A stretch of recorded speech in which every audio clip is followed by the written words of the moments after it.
let's cut the modesty up. Oh like my right, gosh. like first of all, why we really here is God, because we started a political party. Okay. And we're no different from the Republican Party or the Democratic Party. We're the first of its kind cannabis party. Okay. And which means we can put someone in the president's chair one day.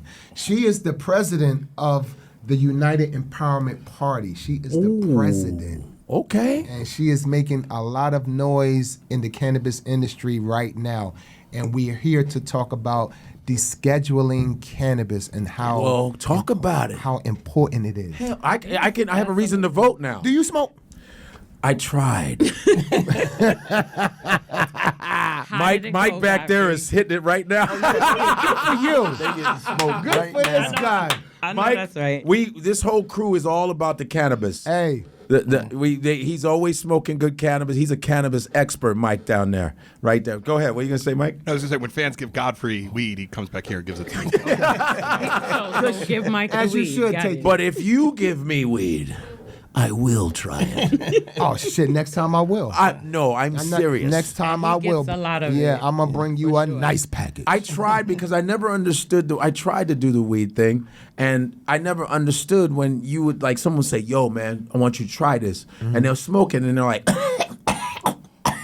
and then they pass it to me. I go, you just had bronchial problems. Exactly. Why would I want that? I thought that weed would be smooth. It doesn't make you cough. I try It to get you does. to smoke crumble. Certain ones. buds, yeah. I'd rather that than be. I don't get that. You know what I mean? don't want to be smoking after another motherfucker these days, too. That's the disgusting part because the end is wet. Exactly. It's a little disgusting. I stopped sharing blunts 20 plus years ago. Oh, did you? Yes, sir. If a person want to smoke with me, I give them some bud to roll. To roll their own shit. Yeah, that is the proper way to do it. Right. Because you smoke, right? But I do crumble and concentrate. Like concentrates, yes. And like I do a Puffco or something like that, which is Like the diamond. Yeah. So look at these experts. It's cleaner. for me. So and a diamond.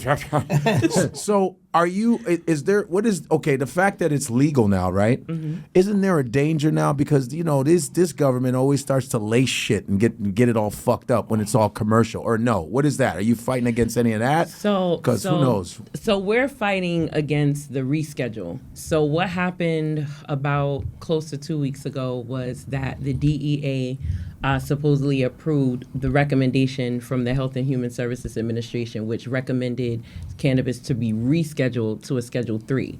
What is that? I don't understand. So a Schedule 3 is a lesser schedule because cannabis is a Schedule 1 controlled substance, which means A Schedule 1? A Schedule 1. So it's up there with heroin, cocaine. Yeah. Wow. Yes. Damn. What? Right. Exactly. A plant. Yes. It's been that way for like years, for decades. Uh-huh. Ever since the Controlled Substances Act. Yes. Right. But you have, so when they were trying to make it legal, you had all of the conservatives who were against it all these years, and then when it became a business opportunity, you had all these conservatives who jumped on the bandwagon, and all the brothers and brown people who got locked up, Right. on long bids for a joint. Yeah. Did they at least give those people an opportunity to get into the business or did they not, or how does that? So it's different depending on what state you're in, which is also a big issue and why we need to deschedule, because every state has different laws and they have different regulations. Every state has a regulatory authority that governs cannabis in that state. So there's some states where they won't allow, if they have a criminal record, they're not allowed to participate or even to consume. So it just depends on what state that you're in. Were some states given an allowance to the people who were victimized, the brown people were victimized in terms of, the schedulization of marijuana and mass incarceration? Right. And stuff Well, like that was the plan. How cannabis, because we don't say marijuana. Oh, that's the wrong. Is that derogatory? Yes. To say marijuana because of the of history what of that it. word, how that word was weaponized. against black and brown people. Of course, so that's why we don't use marijuana. So it was always against us, and Yeah. now white dudes get to open up all kind of shit when they were putting black people in jail for the same bullshit, right? And Is that what- I've gone to the conventions, and the conventions is nothing but white conservative dudes in Isn't that suits isn't that amazing? that are investing in this and creating whole plantations and stuff. Yes, they and are. They're heavy into it. Yeah, the industry is predominantly white men that They always find a way. And the people cannabis. who, And that's who just a criminalized fact. it. Yeah, That's and just they a were the fact. ones that were criminalizing it in the first place. Yeah. So the whole reason why cannabis is legal is because of medical. And you know, shout out to all the advocates, especially mothers that advocated for cannabis for their children, because there were women who had children that had conditions like epilepsy, Yeah. and they were fighting to be able to use cannabis for their children because it was the only thing that worked. So these advocates pushed to be able to use cannabis, and some of them even moved their families to like Colorado, California, Okay. where they would be able to give the cannabis to their children. And because of all of that advocacy, people fighting for so long, that is how medical came into the equation. There wasn't adult use at first. It was just medical. Adult use is considered the rec market. Okay. But it was medical first. That's what got us in the door. But then they started doing adult use in multiple states, and now you have this whole divide between both, and you still have restrictions even though it's legal. So it's still federally illegal, which is why we need to get it descheduled. Right. Wow. So that's why you're running. Yeah. You're running for office? No. One Okay. thing we're not. No, one thing we're not. Look. Redman. Don't get me Somebody there, shot but we don't- already. You know what I mean? No. One thing we're not doing is getting involved in the political game of what like Washington's doing. We're just literally fighting for the plant. Okay. And that is the goal, fighting for the plant, meaning freeing the plant. Yeah. Since it's been on Schedule 1 so long, now they're trying to reschedule it to 3, which would not let any prisoners out that have been incarcerated for the plant, Right. and which would not change. It actually open the doors for more commercial businesses to have more opportunity, as far as CVS and Walgreens. Right. It had allowed them to possibly sell it over the counter one day.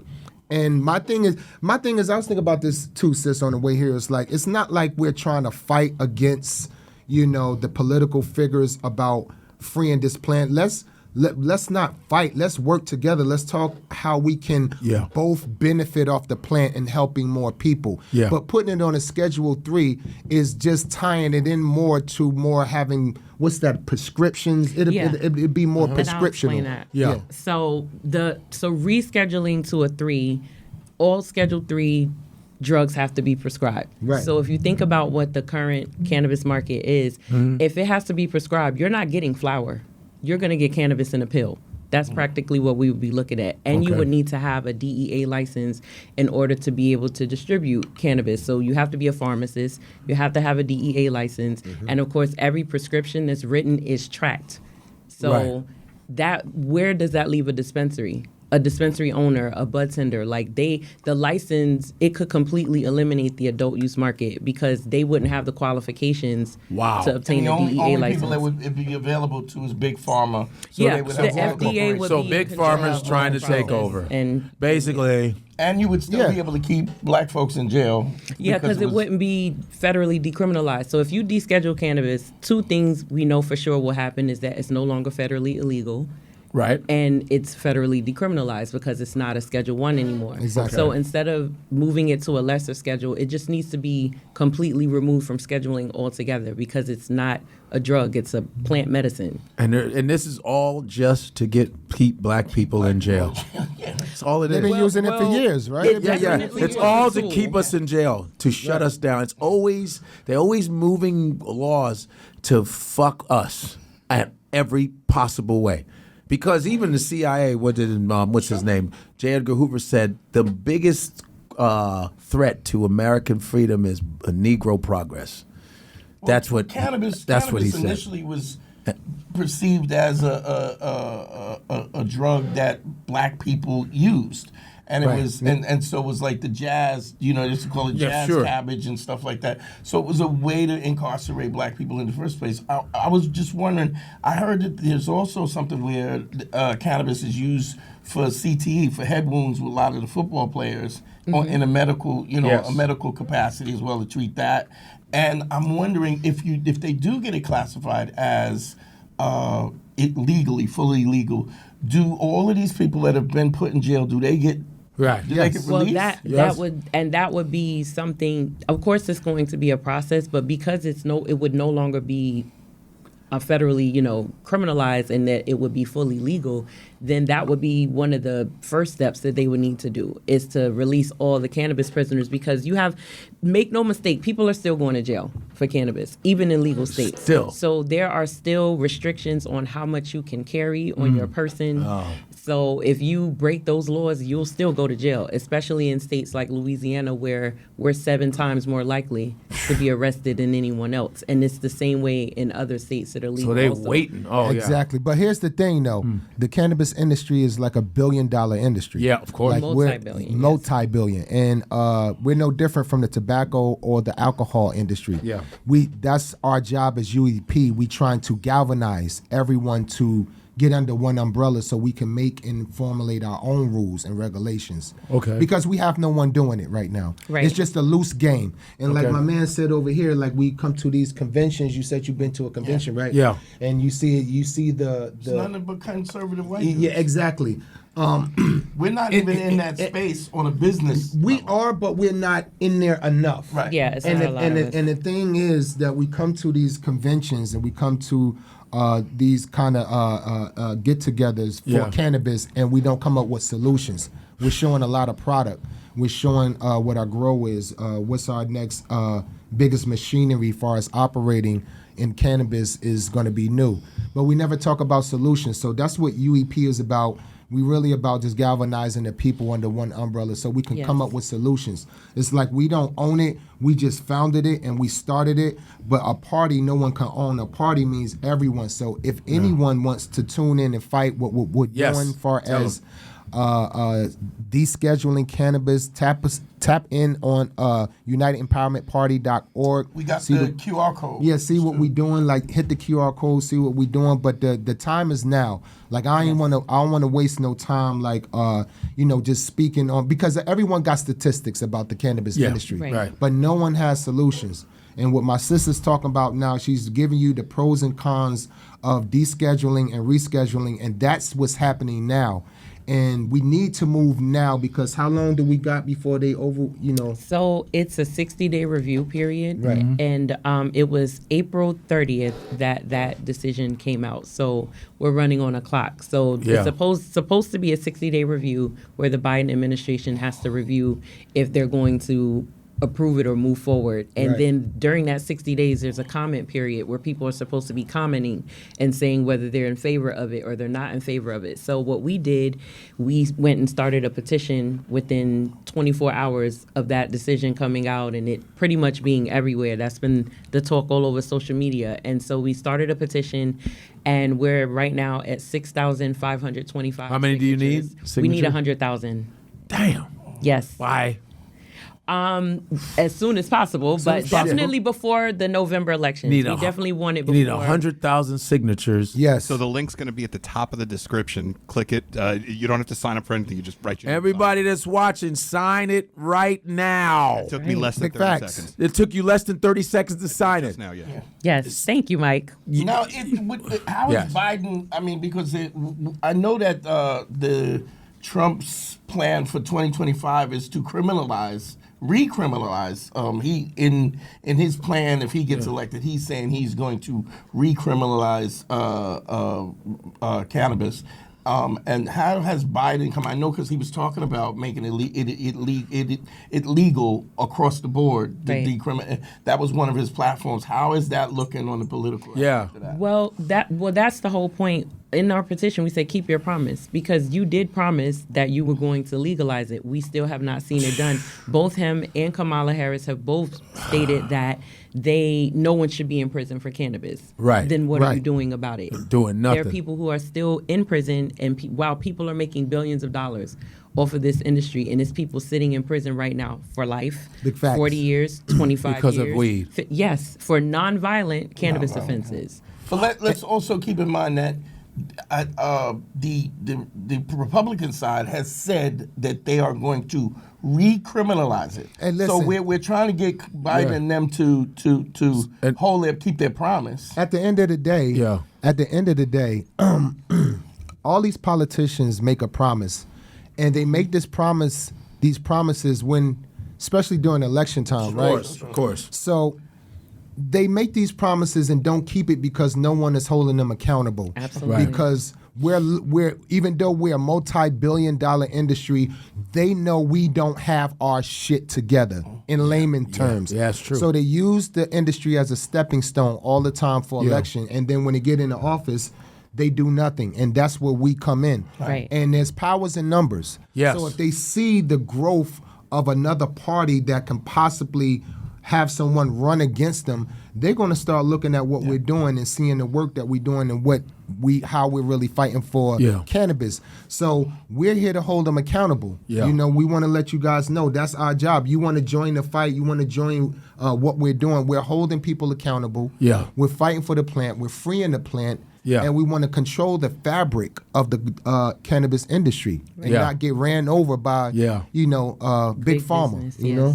But Red, I think there's a distinction that has to be made where one party is saying we are going to criminalize it and put black people in, and another party is saying we want to legalize it and we have to still hold them accountable. But what I'm saying on the other side, there's no promise. What they're promising is to decriminalize it and put more brown people in prison. Yeah. Right. So I think you have to kind of be clear about the fact. I mean, and I get it that this is not you don't want to take a political aspect, but it is a political decision.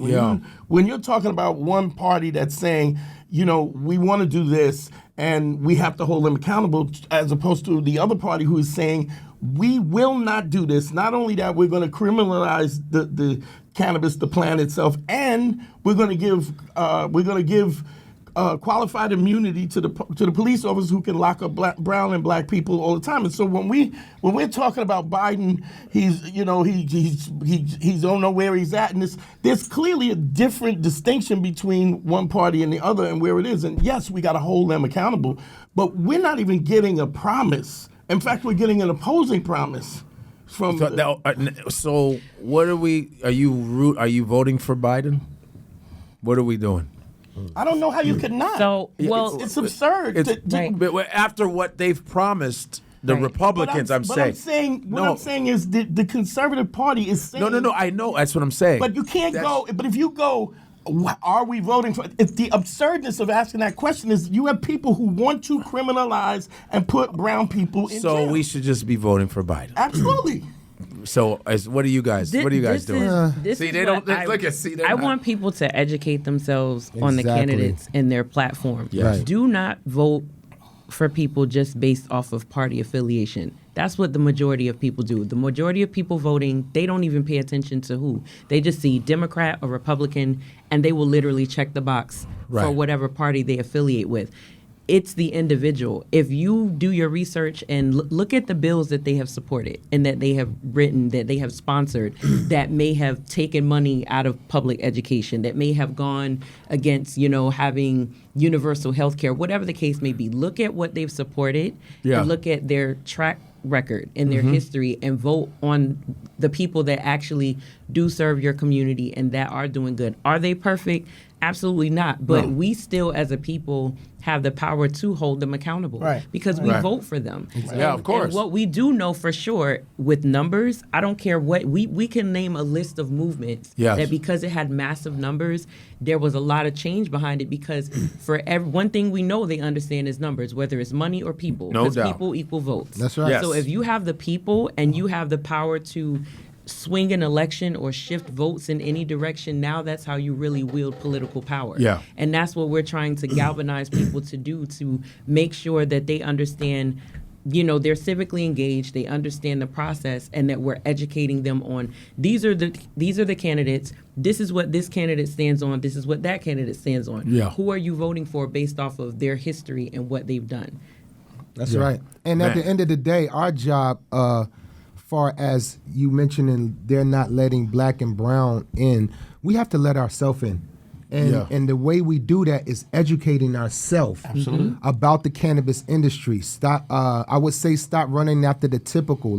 It's not easy running a dispensary. Everyone has their eyes on the dispensary. There are so many different opportunities and different occupations you could be doing in this cannabis industry besides running a dispensary. We have to educate ourselves to move in with our own business the correct way and sustain it. Yeah. The reason we created our program in New Jersey called the Technical Assistance Program. And this program allows anyone to join the program, learn the ins and outs and the basis about the cannabis industry and growing, all you need to know to sustain your own license. And we also give a grant from $150,000 to $250,000 to each person that joins the program. Yeah. And we just had our first graduating class last week of maybe 44 people in New Jersey, and each of these people are getting $150,000 towards their business. Wow. See, it's a lot of programs that set a lot of brown and